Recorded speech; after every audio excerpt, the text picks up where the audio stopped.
So here we are, late October, early November, and we've got a camellia here which is as covered in seeds as any camellia I think I've ever seen. And the seeds are now ripe and pickable. The seed heads started off green and then they turned this rather lovely red, and then they begin to turn brown and scarified. And when you look closely, you can see that some of them have actually gone completely brown and are starting to split. And so we're at exactly the right moment to collect these camellia seeds.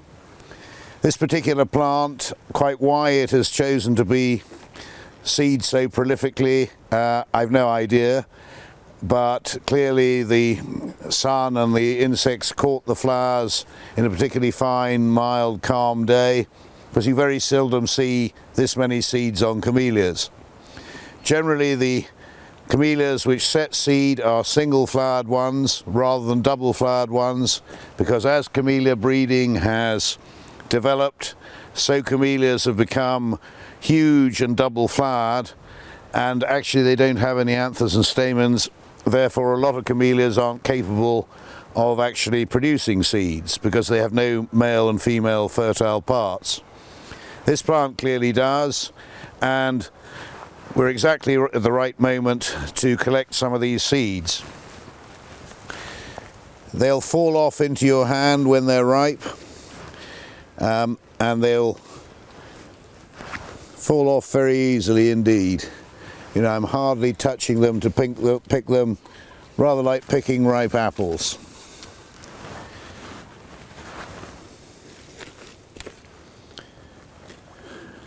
And there's more here than we could possibly want to pick and grow.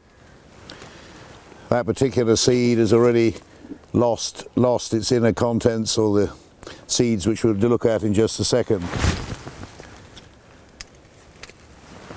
So we've gathered up a nice crop, and let's take them back to somewhere where we can start to get the seeds out of their pods and look at them properly.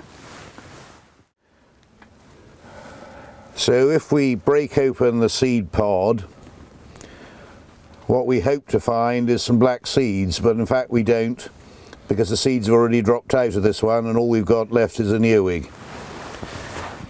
So we'll try again with another seed pod.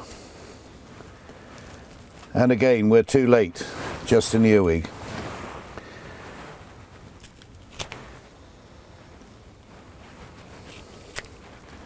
So we try again, and there at last we have a single camellia seed.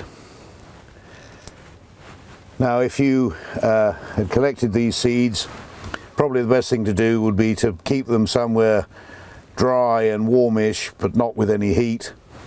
They'll open naturally rather than you having to open them with your fingers as I have been doing, and the seeds will pop out and be much easier to collect. You should expect 3 or 4 black camellia seeds in each one of these pods.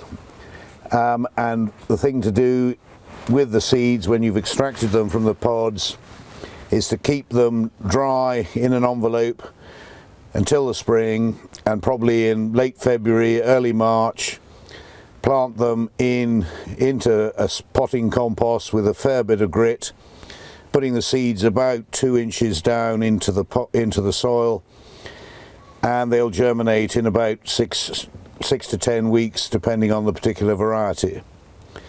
Now if you had left these seeds anywhere where a mouse could get them, and outside obviously a mouse could get them, mice find these particularly attractive. So you've got to get, once you see your seed pod has turned colour, it's probably best to rush out and grab it rather than having the disaster which we found with this one where the seeds had already dropped out, or with the brown one where the seeds were gone. So the timing is everything in collecting these seeds, but they will germinate very easily, and it's something you can enjoy. Who knows, your seedling may produce something different and unique as a new flower on a new plant. Who knows, it's pretty unlikely, but it's easy enough to collect the seeds and they germinate easily.